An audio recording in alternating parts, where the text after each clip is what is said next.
একটা বিমান 239 জন মানুষ নিয়ে আকাশে উঠছে। তারপর হঠাৎ করে এটা গায়েব হয়ে যায়। না কোনো এক্সপ্লেশন, না কোনো ক্রাশ সিগন্যাল। এটা সিম্পলি ভ্যানিশ হয়ে যায়, রাডার থেকে, পৃথিবী থেকে, মানুষের চোখ থেকে। এটা কোনো মুভি না, এটা রিয়াল লাইফ। আজও কেউ জানে না সেই রাতে আসলে কি হয়েছিল। পাইলট কি ইচ্ছা করে প্লেন ঘুরিয়েছিল, নাকি হাইজ্যাকিং হয়েছিল, নাকি এর পেছনে আরো ভয়ঙ্কর কিছু আছে? আজ আমরা জানব মালয়েশিয়া এয়ারলাইন্স ফ্লাইট MH370 ডিসঅ্যাপিয়ারেন্সের আসল রহস্য। একটা ফ্লাইট যেটা উড়েছিল কিন্তু আর কখনো নামেনি। 8ই March 2014 Malaysia airlines flight MH370 মালয়েশিয়ার কাউলালামপুর থেকে বেজিংয়ের উদ্দেশ্যে উড়ান দেয়। 227 জন প্যাসেঞ্জার, 12 ক্রু মেম্বার, বোয়িং 777, একটা হাইলি অ্যাডভান্স এয়ারক্রাফট। সবকিছু একদম নর্মাল ছিল। প্যাসেঞ্জার্স কেউ মুভি দেখছিল, কেউ ঘুমোচ্ছিল, কেউ হয়তো ফিউচার নিয়ে প্ল্যান করছিল। কিন্তু তারা কেউ জানতো না এটা তাদের জীবনের শেষ যাত্রা হতে পারে।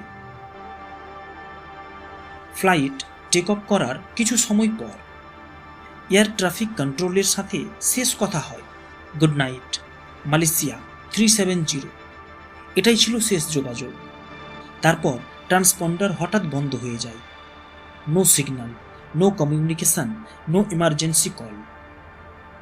একটা মডার্ন এয়ারক্রাফট এইভাবে 1 সেকেন্ডে ডিসঅ্যাপিয়ার করা অলমোস্ট ইম্পসিবল। এখান থেকে শুরু হয় রহস্য। এরপর যা জানা যায় তা আরও শকিং। মিলিটারি রাডার ডিটেক্ট করে প্লেনটা ডাইরেকশন চেঞ্জ করছে। প্লেন রুট থেকে হঠাৎ ঘুরে যায়, মালয়েশিয়ার উপর দিয়ে ব্যাক করে ইন্ডিয়ান ওশানের দিকে চলে যায়। মানে প্লেনটি হারায়নি, এটা ইন্টেনশনালি ঘোরানো হয়েছিল। কিন্তু প্রশ্ন হলো, কে ঘুরালো? Pilot, co pilot, hijacker? এই এক ডিসিশন পুরো ঘটনাকে মিস্টারি বানিয়ে দেয়। প্লেনটা কয়েক ঘন্টা ধরে উড়তে থাকে। স্যাটেলাইট ডাটা সাজেস্ট করে এটা ইন্ডিয়ান ওশানের দিকে গেছে। তারপর completely silent, no crash confirmation, no final message. ভাবতে পারেন একটা 60 মিটার লম্বা বিমান একদম পৃথিবী থেকে গায়েব। এটা যেন আকাশের মধ্যে মিলিয়ে গেছে। এই ঘটনার পর শুরু হয় ইতিহাসের সবচেয়ে বড় search operation. Multiple countries involved, ocean floor scan, thousands of kilometre area covered.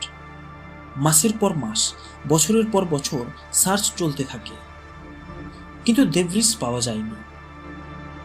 Indian ওশানের তীরে প্লেনের কিছু অংশ বলে কনফার্ম করা যায়, কিন্তু মেন রেকেজ আজও পাওয়া যায়নি। এই ঘটনার পর তৈরি হয় অসংখ্য theory. Pilot suicide theory, hijacking theory, technical failure, cyber attack, even alien theory. কিন্তু কোনোটাই পুরোপুরি প্রুভ করা যায়নি। প্রতিটা থিওরিতেই কিছু না কিছু গ্যাপ আছে, আর সেই গ্যাপটাই এই রহস্যকে আরো গভীর করে। 239 জন মানুষ, একটা বিমান, আর এক অজানা শেষ। আজও তাদের পরিবার অপেক্ষা করছে কোনো একদিন সত্যিটা জানার জন্য। কিন্তু প্রশ্নটা এখনো একই, সেই রাতে আকাশের মধ্যে আসলে কি হয়েছিল? আপনার মতে MH370 সাথে কি ঘটেছিল কমেন্ট করে জানাবেন। আর এমন রিয়েল মিস্ট্রি জানার জন্য আমাদের চ্যানেলটিকে সাবস্ক্রাইব করুন। ধন্যবাদ।